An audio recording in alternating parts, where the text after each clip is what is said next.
Correct कार्यक्रम करण्यात जयंत पाटील हुशार आहात. त्यामुळे सांगली जिल्हा परिषदेमध्ये करेक्ट कार्यक्रम कराल, त्यामुळे करेक्ट कार्यक्रमाचा आदर्श आमच्यासमोर उभा राहील, असे विधान राष्ट्रवादी शरद पवार गटाचे आमदार रोहित पाटील यांनी जयंत पाटलांना उद्देशून केले.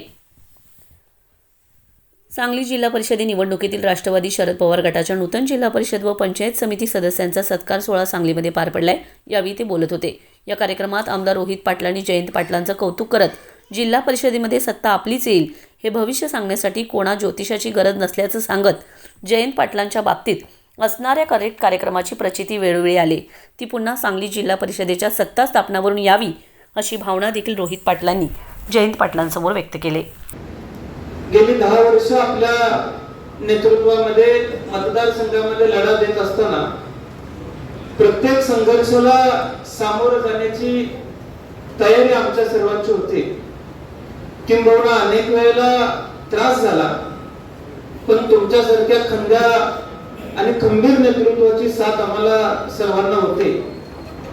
2021 पासून अगदी नगरपंचायत असेल, त्याच्यानंतर बँक असेल, त्याच्यानंतर मजूर फेडरेशनची इलेक्शन असेल, मागची विधानसभा असेल, आत्ताची पंचायत समिती आणि जिल्हा परिषद तिची निवडणूक असेल, प्रत्येक वेळेला तालुक्यातले सगळे गट एकत्रित विरोधात येतात आणि आपल्या पक्ष म्हणून आपल्याला स्वतंत्रपणे नेहमी लढा द्यावा लागतो.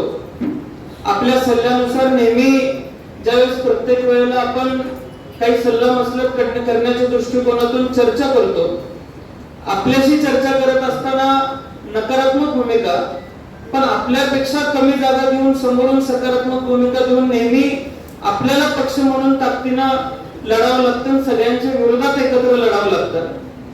अगदी तासगावची एक पंचायत समिती साहेब सोडली तर 2021 पासून कालच्या झालेल्या जिल्हा परिषदेमध्ये देखील सगळे एकत्र येऊन सुद्धा आपण साहेब कुठेही कमी पडलेलो नाही हा शब्द मला आपल्याला सर्वांना द्यायचा आणि या पुढच्या काळात देखील कुठे कमी पडणार नाही.